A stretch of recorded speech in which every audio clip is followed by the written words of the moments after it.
Cauliflower rice. I know, that's weird.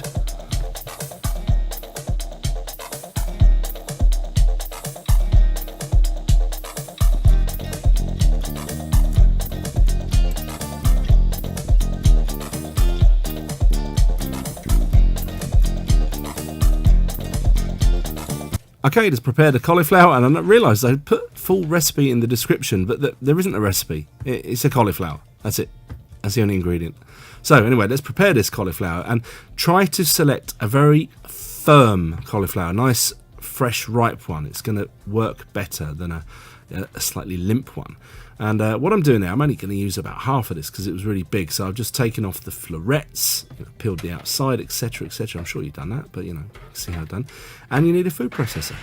And you put your bits of cauliflower in and you sort of pulse it a few times. And then you realise that you should have cut the cauliflower up a bit smaller. And probably, the amount of cauliflower I put in, I should have put it in 2 batches. But I got there. I got there in the end. But you don't want to blend it for too long because it will turn into a pulp. So keep it, so there you go, like that, sort of in little tiny little pieces. It's not really exactly like rice, is it? But it's sort of more like couscous, really. And then you cook it this way. Don't boil it. You fry it. So a bit of oil in the pan, or a bit of butter, whatever you fancy. A bit of salt, a bit of pepper, and just keep it moving. It's going to get a bit toasty. So it's not going to be completely white, but that's nice because when you caramelise cauliflower, it tastes unbelievably gorgeous. And I noticed a slightly big bit, so I took that out. And let's have a little taste. Are we happy with it?